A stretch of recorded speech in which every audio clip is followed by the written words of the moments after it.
for joining us for our Monday COVID-19 update briefing. I'm here with Secretary of Health Kim Malsom-Risden and State Epidemiologist Dr. Joshua Clayton. Dr. Clayton will give us an update on today's numbers, and then we will take your questions. Good morning, everyone. Today we are reporting 198 new cases of COVID-19.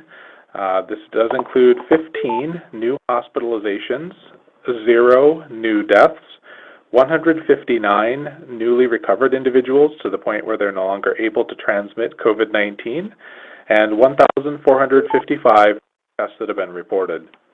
This does bring our total COVID-19 case count to 21,738. Of those, 3,828 are considered active infections, and 17,692 are considered recovered. We have 209 currently hospitalized individuals and a total of 218 deaths. We have had a total of 264,379 total tests that have been reported among 188,344 unique persons. As far as cluster updates, for the South Dakota Women's Prison, we have 97 individuals who have recovered out of 181 inmates and staff. For the updates among within K through 12 schools, we have a total of 1,371 cases, of which 971 individuals have recovered. The breakdown is that we have 968 students and 406 staff that have been identified. For the number of colleges and universities with COVID-19 cases, we have a total of 1,329 total cases. Of those, 1,179 individuals have recovered. And the breakdown there between students and staff, we have 1,263 students and 66 staff members. All right, I'm unmuting our lines, and then we'll take your questions. We're ready for your questions.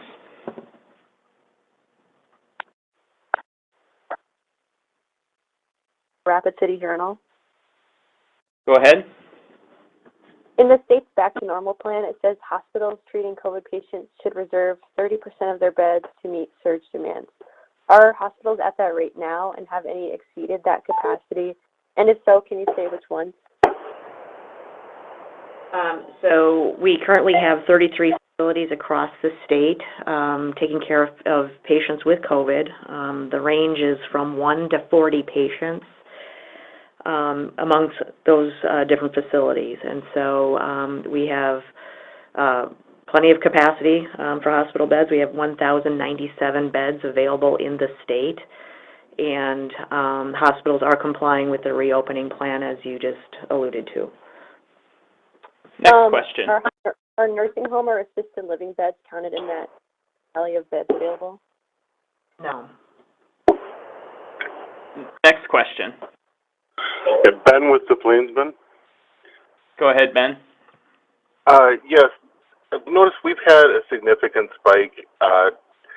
Obviously, the 2 weeks after the state fair and the counties surrounding Huron have noticed a very notable increase beyond the few per day that each county was experiencing. Has there been any tie to the state fair at all? So at this point, we have not identified any case that has noted attendance at the state fair, and so we continue to monitor for events where we do have a large number of people coming together, where we would potentially need to issue public notices. So at this point, we have no individuals that would meet that. Next question. Thank you. Shelley Conlon from the Argus Leader. Go ahead, Shelley. Yes. So as week to week, it looks like higher ed cases are continuously decreasing while K through 12 cases are increasing. What would you say is maybe either the contributing factors there, or what might be the big difference? I think one of the things that's important to keep in mind is just some of the difference in care-seeking behavior. Individuals who are younger adults, may be a little bit less likely to seek their testing from their medical provider if they're identified as a close contact, or if they develop mild symptoms, and just opt to stay home for 10 days while they're experiencing those symptoms.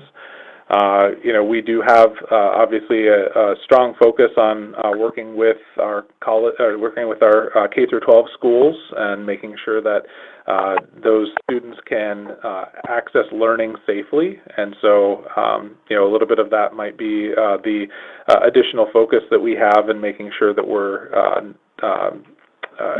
contacting those folks, with a priority on those close contacts. But as far as what individual actions beyond that, I'm not aware of any that would show the decrease that we've seen in the college-age students, and account for the increases that we've seen in the K through 12 students. Thank you. All right, just a reminder, if you're not asking a question and can manually mute your phone, please do that. We'll go to the next question now. This is Stephen Todd Epp, Hello.com News. I heard Stephen Groves, and then we'll go to Todd.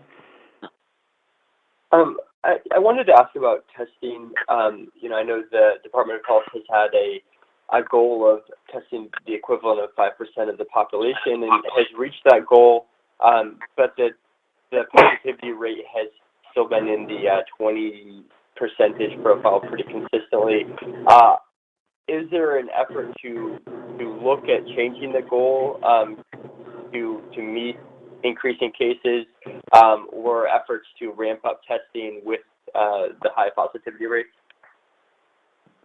So, Stephen, we are very much working towards increasing testing volume across the state, and so that will, continue to be a priority for us.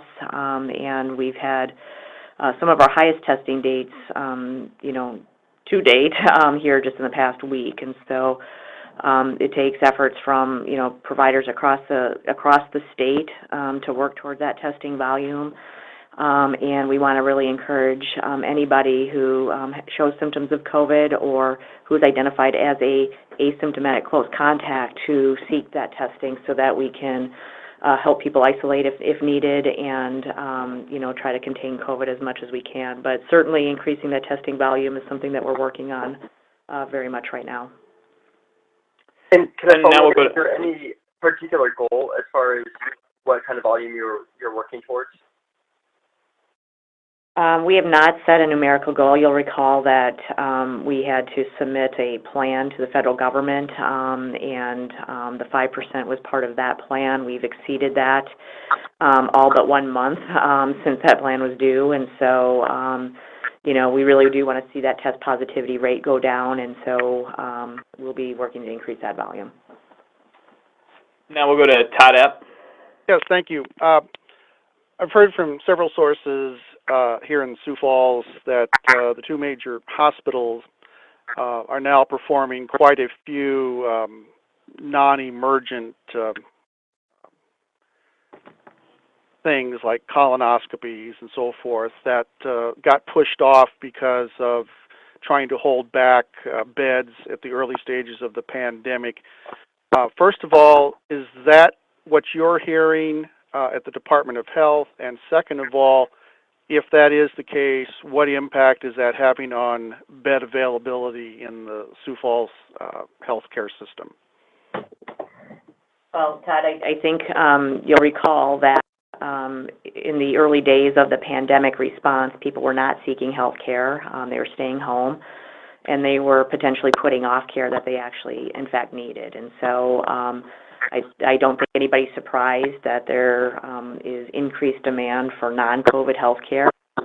We know people were holding off on getting the health care that they So, again, we work very actively with hospitals in the state to understand kind of what's going on relative to the volume that they're providing, and we are very confident that we have the hospital beds we need to serve people with COVID as well as other healthcare needs. I can follow up question. briefly. Last week, I think our percentage of available beds went from 45% to 41% in one day, a drop of 4%. Would that be related to COVID cases? Would it be related to these non-emergency procedures or something else, or nothing at all? The COVID cases are broken out specifically on the website, and so you can see what that looks like.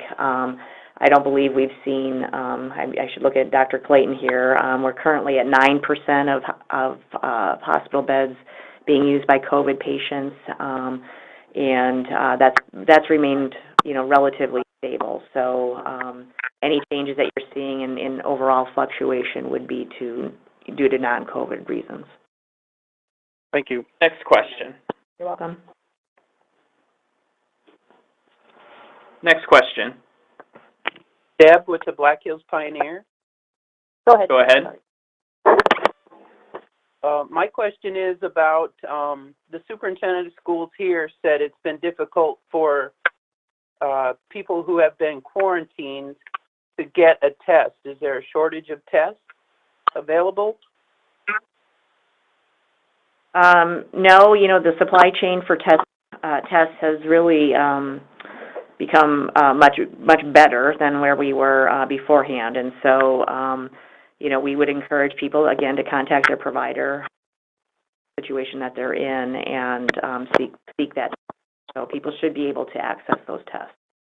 And this is Dr. Clayton. One of the things that I would also kind of add on there is that, we know that the Department of Health has been working with our laboratories in state, to increase our capacity, through the different testing capabilities that are coming online that are receiving that FDA emergency use authorization approval. And so, that overall testing volume does continue to increase. The facilities that, have relationships with commercial reference laboratories, can still send those out of state as well to get testing. So, at this point, there's an ample availability of tests that are out there, and I think there are a couple different mechanisms in which people can access that testing capability. Okay. Next question. Ray from Kellerland. We'll go to Ray. Hi, thanks. Two questions related to testing. Antigen testing, I think, is being done by some medical providers in South Dakota, but that's tracked a little differently, and we've been told the DOH will start perhaps adding those results into the COVID testing results. Can you address that at all or talk about that? Yeah. We're actually going to be rolling that out yet this week, Ray, and so antigen testing was a little bit slower in terms of seeing any numbers, but we're now at a point where we will be doing an update to our testing numbers to reflect some of that antigen testing that has been occurring now, and those numbers will be reported in our daily numbers from that point forward. Okay, thank you. And then one quick follow-up. In addition to that, if I could, saliva testing, pool testing, Dr. Clayton and Secretary, when you mentioned some other stuff coming down the pike, would that include saliva and pool testing, those kinds of things? Certainly, those are ways to get testing out there, and the saliva test in particular is, much more convenient in terms of specimen collection, and so there's some definite advantages to that. We are actively looking at how that might be part of our response moving forward. And what I would say a little bit on the pooled testing is that, there are some of those commercial laboratories that have already started pooled laboratory testing, and a laboratory does need to go through some internal validation before they're able to actively do that, but it does offer some opportunity to increase the testing capability that the laboratories have. Okay, thank you. Next question. KP at KOR Morgan News at the Radio. City Journal. We'll go to JP first and then to Morgan. Thank you very much. We're getting close to the annual influenza season. Is the Department of Health making any operational changes? Because we'll be still dealing with COVID-19, and now the onset of the normal, if you would, influenza season.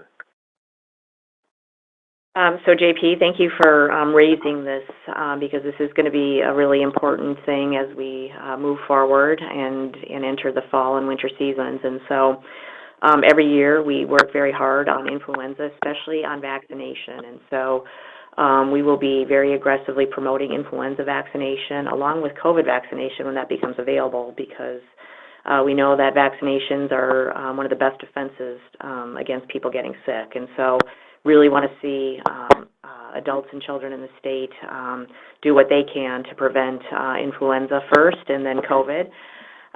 So you'll see media around that. You will see opportunities in communities for to become vaccinated. The federal government has made more influenza vaccine available to states in some ways that are easier for people to actually access, and so that's a positive development as well. But certainly we are gearing up and want to do everything we can to, again, minimize people becoming ill and or using healthcare resources. Thank you. Morgan, we'll go to you now. Thanks. I wanted to follow up from Stephen's question. What month did you not meet the 5% goal that you set for testing? That was I'm not sure how far back the website's going right now. I think we were 3% off of that goal, which would have been the very first month. So in March. Next question. Go ahead, Morgan, what did you say? So that would have been in March? No, June. that would have been in June. Okay, June. So, Yep. additional Yep. question to that is, what is being done to address, like, the higher positivity rate of all these tests? Like, one of the CDC's kind of indicators from that is that maybe not enough of the population is being tested, or maybe there's not enough access. Is that a concern that you're seeing in the state? Well, again, we are working to, actively working to increase testing numbers so that anybody that does have symptoms, they should be tested. We are not hearing of situations where people that are seeking testing are not being able to access that. And, when we do hear situations like that, then we will work with who we need to at the local level to kind of address that issue. So, again, people that show symptoms should contact their provider to be tested. And then the other recommendation is that asymptomatic close contacts of positive cases should also seek testing. Next question. Jeremy Kugelberg, Forum News Service. Go ahead, Jeremy. Yeah, the Department of Health tweeted, I believe it was this morning, just about some steps that people could take regarding COVID. And one of them was to reduce the PPP use other than wearing cloth masks. And I just wonder if there was any supply concerns when it comes to PPE and healthcare providers. We do not have supply concerns as it pertains to healthcare providers, but the recommendation in that area has been consistent, and that is that the general public does not need medical-grade masks to keep themselves safe, and so general public can wear cloth face coverings and be kind of within the guidelines. So like N95 masks, that kind of thing? Correct. Those are not recommended for general public use. Correct. Okay, thanks. Next question. Blake Branch with KPIV. Go ahead. I know up here in northwest Iowa, we're seeing several counties in our coverage area that's seeing a positivity rate either above 20% or nearing that point. What concerns do you have when it comes to people crossing from state lines from South Dakota into Nebraska and Iowa and spreading the virus?